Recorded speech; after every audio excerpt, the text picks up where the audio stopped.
Bueno, en esta clase, que va a ser una microclase, les voy a comentar varias cosas. Ya habíamos hablado sobre la inmunidad, de cómo funcionaba más o menos, hablamos del tema del complemento, hablamos de las células de defensa del cuerpo, cuáles eran las funciones de cada una de ellas, ¿sí?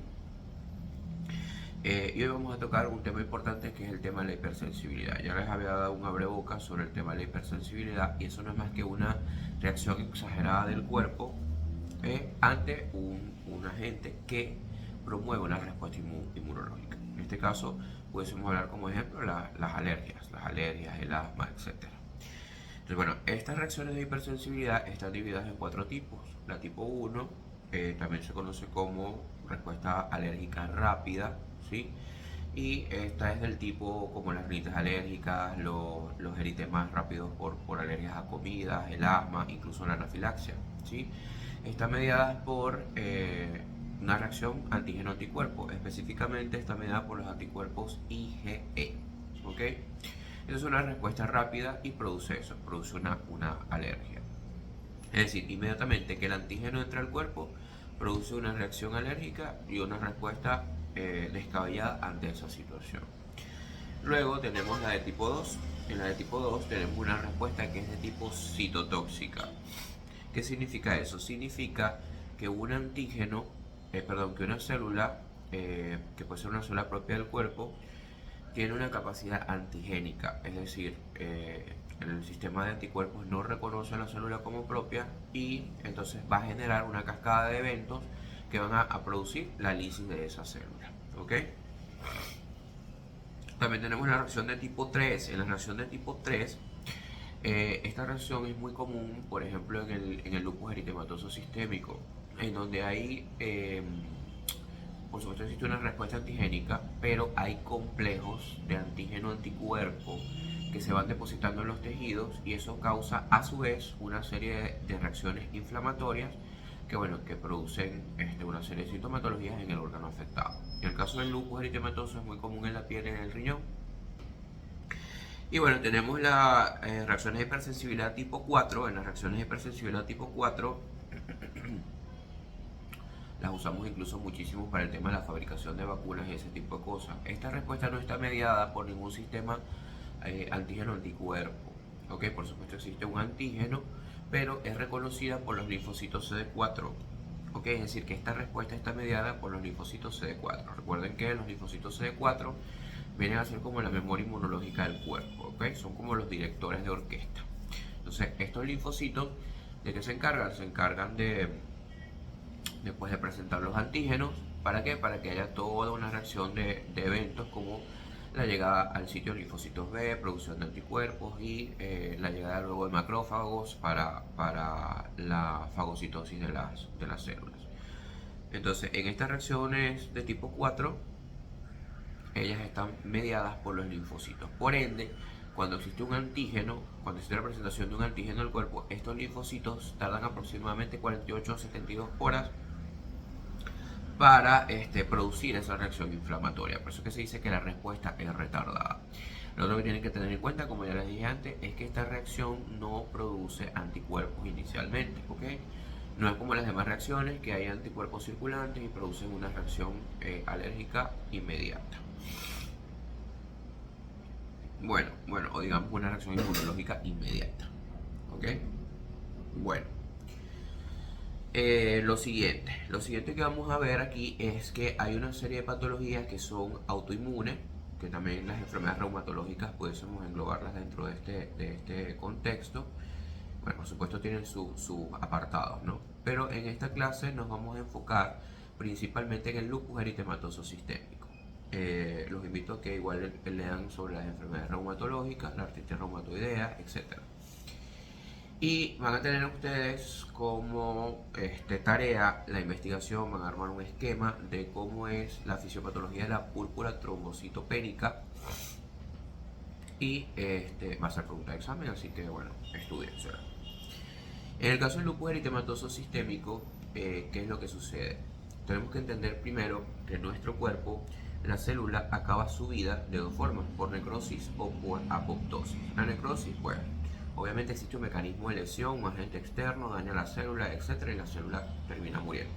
Por lo general se rompe la membrana celular y por supuesto esta célula sale contenido del citoplasma y el núcleo hacia el exterior, ¿sí? Bien sea al espacio intersticial, extracelular en general, intravascular, etc.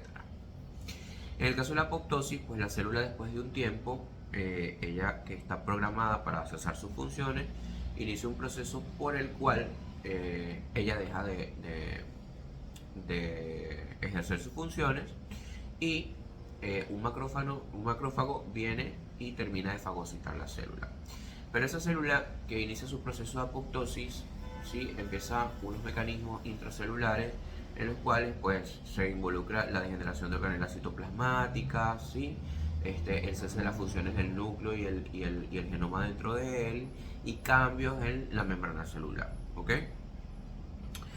Lo cierto es que tanto la necrosis como la apoptosis generan una reacción inmunitaria. Antes se creía que no, pero sí la producen.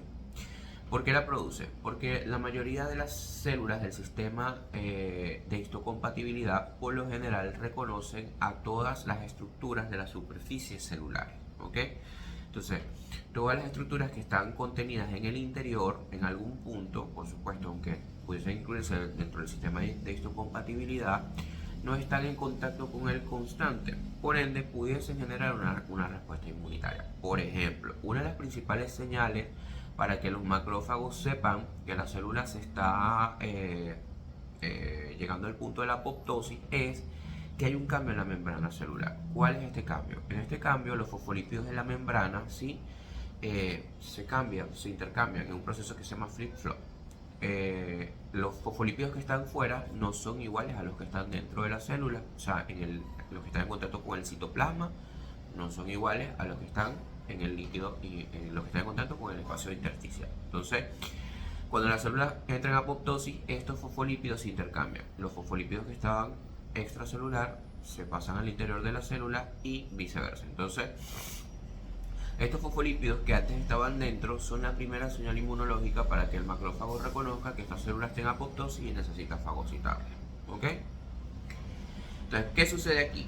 Que en el caso de los pacientes con lupus eritematoso sistémico, el primer eslabón es entender que el proceso de fagocitosis de las células apoptóticas no está bien, no es adecuado. Es decir, los macrófagos en los pacientes con lupus eritematoso sistémico no producen una fagocitosis efectiva, bien sea que no fagociten la célula a tiempo o que la fragmenten y no la fagociten completamente, lo cual incurriría en que en algún punto, cuando la célula permanezca durante un tiempo en el proceso de apoptosis sin fagocitarse, va a terminar necrosándose, ¿ok?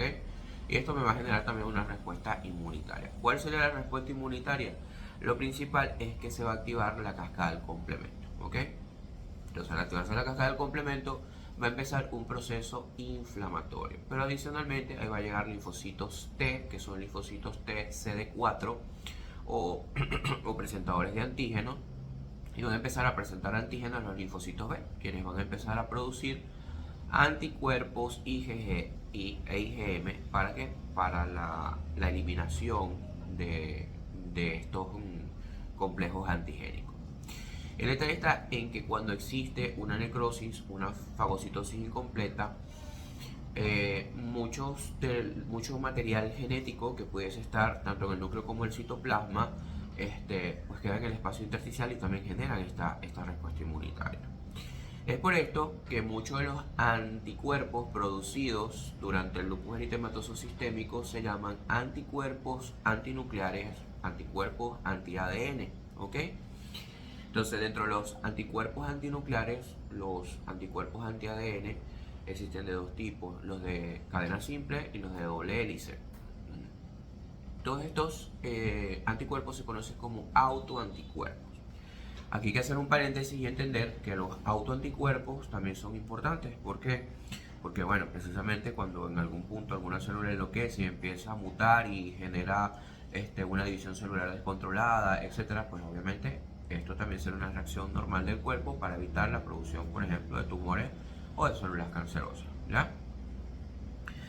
Entonces, en esta fase, estos anticuerpos, que son anticuerpos antinucleares, anticuerpos anti-ADN de doble cadena y de cadena simple. También se han conseguido otros autoanticuerpos como el anticuerpo Rho, el anticuerpo LA, que son anticuerpos contra elementos propios de la cadena de ADN, ¿sí?